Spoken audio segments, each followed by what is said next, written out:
Welcome back here, and now we are back here with the Hunter cards. Hunter, I'm not really sold on the Hunter cards in Darkmoon Faire. They got some good cards, but I don't think the cards really do what Hunter wants to do. So with the Hunter, I'll go right into them.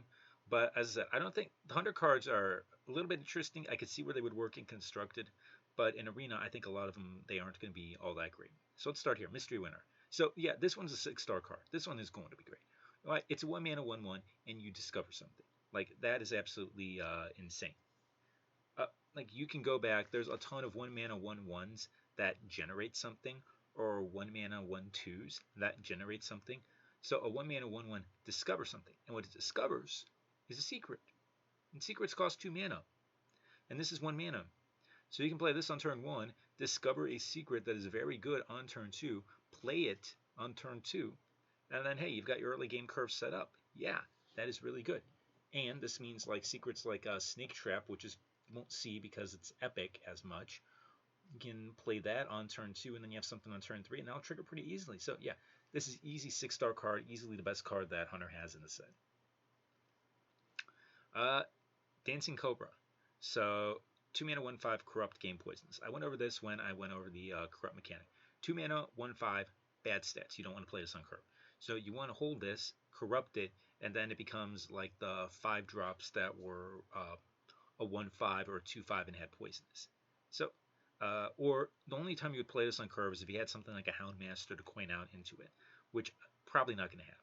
So anyway, Dancing Cobra, what is it? It's a 3-star card. Like, I would take it over an Emperor Cobra, which is a 3-star card itself, but it's not going to be all that great. Open the Cages. When your turn starts, if you control 2 minions, summon an Animal Companion. This is a garbage card. Reason is this. Number 1, it's when your turn starts. Number 2, because it's when your turn starts, that means your opponent has to leave 2 minions up on the board. And that's not something you can control. If you're, if the game, how would I say this?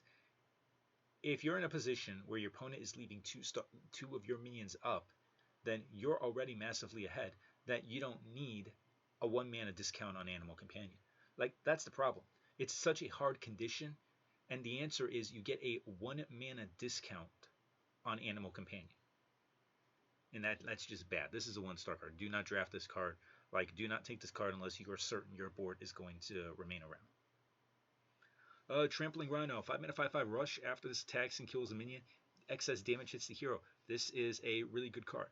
First card I compared it to was Unleash the Beasts, which is a solid card. Like, Unleash the Beast is better than this, so it's not better than that. It's still a 4-star card, but it's not better than Unleash the Beast. 5 mana 5/5 rush. That's really strong. Trample, damage a hero. That's really strong. You can use this on tokens. Deal 3 extra damage. If you're facing a shaman, you deal 5 extra damage with this. So yeah, good card, 4-star card. Alright. Jewel of Nazar. Summon 3 Death Rattle minions that died this game. This is a priest card that for whatever reason is in Hunter.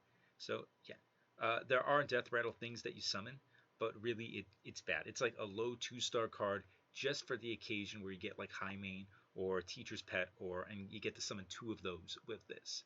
But on curve, this is almost never going to go off unless you have the perfect deck for it. So yeah, very, very low 2-star card, usually a 1-star card. Like, if you get this early, maybe you can draft around it. Ridlings Rifle. After a hero attacks, discover a secret and cast it. So, Hunters, they usually have weapons that have low attack, that have really powerful effects. And yeah, this is obviously a really powerful effect. So you get at least 2 secrets out of this for free. So I'll pay for the cost, and you get the 2/2 weapon. So this is, I think, the 2 damage and the 2/2 effect is like a little bit too small, considering that for Hunter you want more damage, you want more pressure. So ultimately I'm only going 4 stars on this. But yeah, this is obviously a really good card, and I have a habit of underrating Hunter weapons, so there's a chance that this could be a lot more powerful than I think. Don't feed the animals. Give all beasts in your hand +1/+1. Corrupt, give them +2/+2 instead. Alright, so bad card. Here's why it's bad. Number 1, we've had hand buff cards before, so we know what hand buff cards can be. The Paladin one, Smuggler's Run. The thing with Smuggler's Run is that number one, it could be cast on turn one when usually you didn't cast anything. Number two, it gave everything +1/+1. So you were guaranteed to get that buff with it. So this, it's 2 mana where you want to be playing something, so you don't want to skip turn two just to buff your hand. It's give beasts everything, and you can't even play this on turn two because you have to corrupt because the corrupt effect is more powerful. So really, even if you corrupt it, you need to hit at least 2 beasts to justify playing this as a 2 mana card later in the game, and that's not always going to happen. That's not going to happen a lot. So I think there's a constructed deck possibly where this could fit, but in Arena I think it's a 1-star card. I think it's just going to be a bad card generally. Petting Zoo. Summon a 3/3 Strider, repeat for each secret you control. I'm not sure how good this is. I'm not sure how good this is because you need to have secrets. And 100 secrets, they're okay, but you need to have the secret. The secret needs to be up, and then you need to play this card. So you could go Mystery Winner, play your secret, make sure it's a secret that can't trigger, and then play Petting Zoo for a guaranteed 6/6 on 3. That is a viable strategy, and that's moved the card up a lot in my opinion from when I first saw it. So yeah, I think the card is good. I think it's a high 3-star card. I don't think it's like, I think it's too inconsistent to really be a great card, but it's going to be very swingy when you have the right deck for it. And of course, if you have multiple secrets, then it becomes like a really powerful Spellstone. Like, actually, that's a really good comparison. If you compare it to the Emerald Spellstone or whatever, that one, for each secret, if it was in your hand, it upgraded it. So it was like a 2 3/3s, and then 3 3/3s, and then 4 3/3s for, used to be 6. I think it's back down to 5 mana. So this, you're probably going to cast the secrets when this is in your hand anyways. It's 3 mana, and the secrets have to be up. Like, the secrets can't proc, they still have to be up, so you can't like preload the secrets to make this a really powerful card. So yeah, I would say 3, maybe high 3-star card. Darkmoon Tonk. 7 mana 8/7, Death Rattle, fire 4 random missiles to enemies that deal 2 damage each. 8/5, poor stats for 7. The Death Rattle is obviously really powerful. If this goes face, this is obviously really good. This could clear off your opponent's board, and that's obviously really good. I'm not sold on, like, I'm iffy on this card.